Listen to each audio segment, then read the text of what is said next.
Andrea Crothers live for us in Canberra this morning. Thank you, Andrea. Well, let's bring in the Liberal MP, Tim Wilson now. Tim, good to see you. Thanks for your time this morning. So how certain can you be that you're going to get an agreement involving the Liberal Party and the Nats when it comes to net zero by 2050? Well, I'm extremely confident that we're going to get an outcome that focuses on how we build the future of Australia's economy. And that's what this discussion is ultimately about. Yes, it's about cutting greenhouse gas emissions, but we can't do that in isolation. It requires the world to work with us. What we're actually talking about is how do we build the future Australian jobs, the future Australian opportunity for the next generation of Australians, and to really compound the opportunity we already have in developing a cleaner economic future. And I'm very confident that the coalition will be focused on achieving that. You can't do it without the Nats, though. Well, we focus on getting outcomes, obviously, as part of a coalition. But my hope is that we're going to reach a plan that everybody can sign up to, because they recognise that the focus isn't just on trading off different parts of the ledger.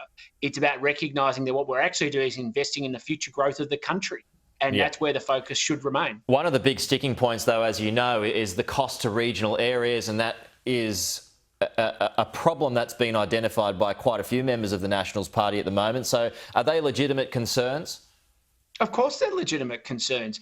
And in fact, offsetting the consequences of any negative is also needs to be recognised that there's huge opportunity for rural and regional communities, including seeing how we can harness the agriculture sector to invest in carbon sequestration. And I look at those challenges and say, well, yes, they exist, but they're also filled with opportunity. And I'd hope that the Nationals would be keen to be part of that conversation too. Should there be a carve-out for the agriculture sector? I don't think carve-outs are a handy way to solve a problem, because if you carve them out in terms of their contribution to reducing emissions, as well as the contribution to emissions, and I see a lot of the issues that face rural and regional communities as ones where there will be an investment which will actually contribute to greater jobs and greater opportunity, and I don't want to carve them out of that conversation. I mean, it makes up so much of emissions, though. Are you going to need to do that when it comes to agriculture? I mean, we had Keith Pitt on the program a little bit earlier, and he believes that you can't do it. Well, I'll leave his remarks to him. I haven't seen them, but I don't want to carve regional communities out of the opportunities of new jobs, new growth, and new chances to be part of the solution to reduce our greenhouse gas emissions, and frankly, to be part of building new regional economies which actually create opportunities so people want to move to the regions, not just to the capital cities. Barnaby seems open to the plan. Matt Canavan is certainly not, though. Are you worried about where all that's heading?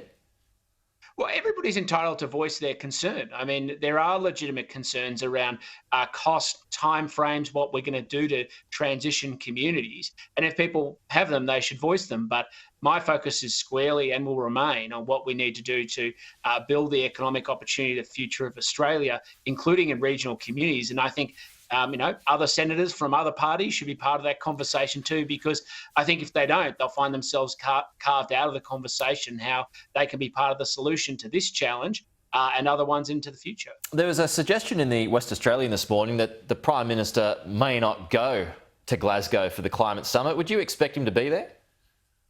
Look, let's wait and see. I mean, as you know, there's 2-week quarantine requirements presently to travel internationally, which is a huge burden on top of a parliamentary schedule. And so I remain open-minded. I've seen leaders go to, I remember when Kevin Rudd went to the Copenhagen summit, I was there, and he turned up and he found out it probably wasn't just not worth his while, but he walked away where he thought he was going to achieve a certain outcome and it didn't. So I remain open-minded. The focus of the Prime Minister has to be on not just governing the nation, but ultimately to make sure that we're getting the outcome more than turning up to international summits. That'd probably be a fairly big diplomatic snub, though, if he didn't attend such an important conference. Well, I don't agree with that. I mean, these conferences are held every single year, and it's normally appropriate that the Environment Minister turns up, or the Energy and Emissions Minister, I think, in this current case. So I don't agree with that at all.